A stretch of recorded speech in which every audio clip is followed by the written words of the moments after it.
Hi everyone, Armine Bazikyan from Bazikyan Law Group. This month I wanted to discuss something that's relevant to all of us that's happening around the world, the COVID-19 pandemic. I'm going to give my perspective on it from an estate planning, wills and trusts point of view.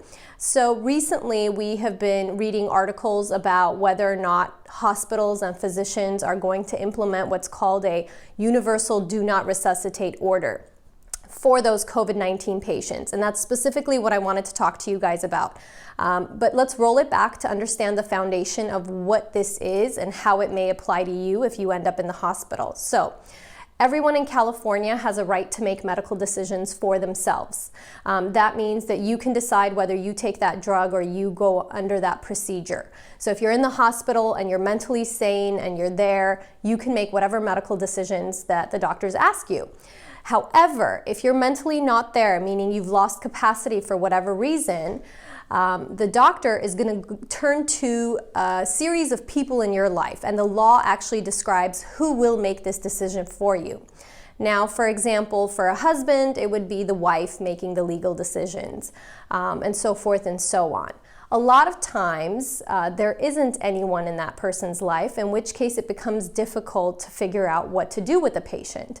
This is where a power of attorney for healthcare comes in, or an advanced healthcare directive. These are essentially legal documents that describe to the public, to the physician, to the hospital, what you would like to happen in case you are not able to make decisions for yourself.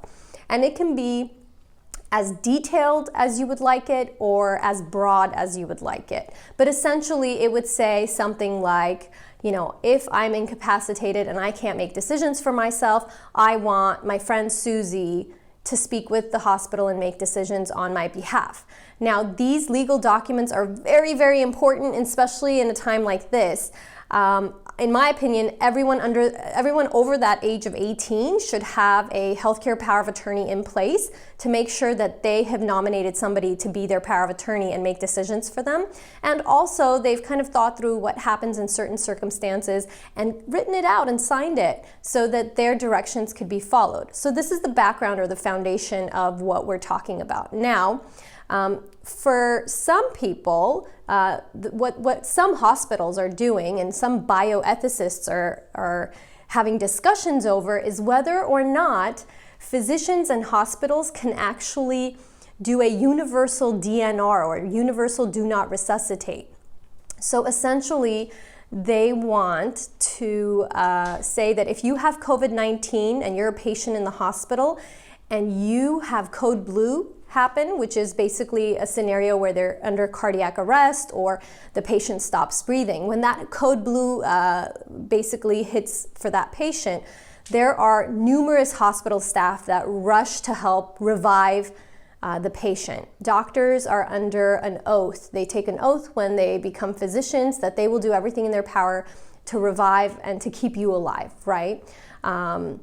That's one of the duties that they owe to the patient. So when the patient goes under cardiac arrest or stops breathing, they have a duty to just swarm into the room with all of their aide, all of their nurses, and do whatever it takes to keep you around and to revive you.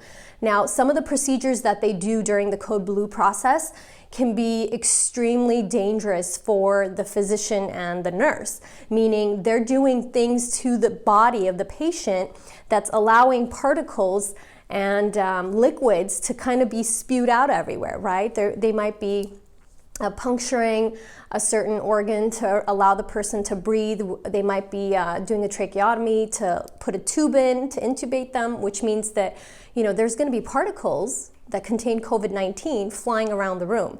So the argument or the discussion that a lot of hospitals and physicians are currently having is whether or not to implement a universal DNR, meaning if you're a COVID-19 patient and you're in the hospital and you go under cardiac arrest and stop breathing, there's a code blue, they will not come and revive you. They will allow you to pass away.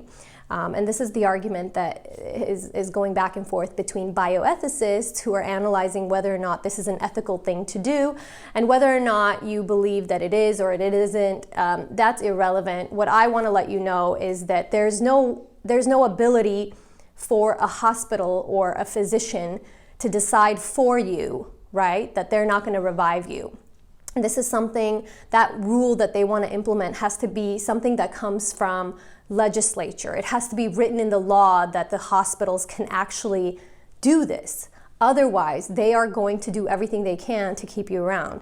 Now, whether or not the hospital has other procedures in place for how they handle the resuscitation, that might be a different story. So if the physicians, for example, and this is one of the arguments that a lot of physicians make, is that, you know, if it's code blue, we have to go in there immediately, which means that if we're taking time to suit up and wear protective gear, the chances of that patient surviving, or the chances of the physicians reviving that patient, have already been lowered.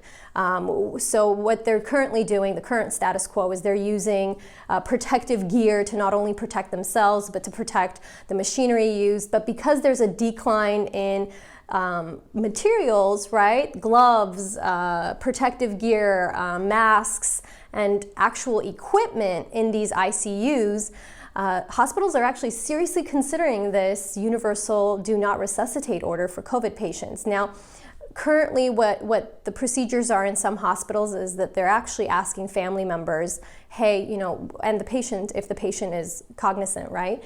What do you want done in a situation like that? And they're going ahead and explaining to the patient that even if there's a code blue, by the time we gear up, we're not going to be able to reach him in time to revive him. Do you want to sign a DNR yourself? Personally, the patient signs it. So right now, the message that I want to get to you guys is that without a higher up legal procedure, without a law in place that says, you know, you have the right as a hospital or as a physician to make that decision, currently hospitals and physicians do not have the right to decide whether or not they revive you or not.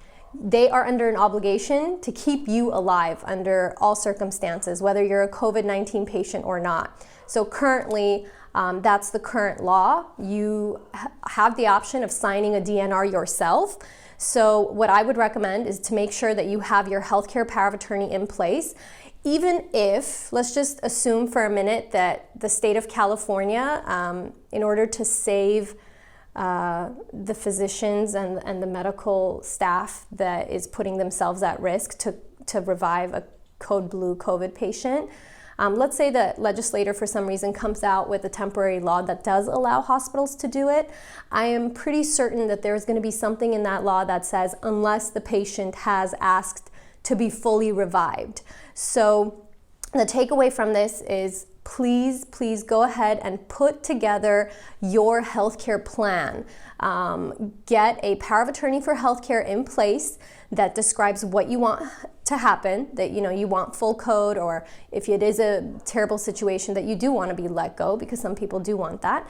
And make sure that you have your documents in place. It's a very important legal document that everyone over the age of 18 should have, regardless of COVID-19 or not. So I think it's a really good idea to explore that, and I think you should take everything that you're reading in the newspapers with a little bit of grain of salt. Yes, physicians and hospitals are having this discussion, and there is a analysis done by a well-known bioethicist that is going around to different hospitals, and they are analyzing what type of procedures to implement. But please know that there will be every ability by these physicians, based on their oath that they've taken for their profession that they're in, to keep you around as long as possible.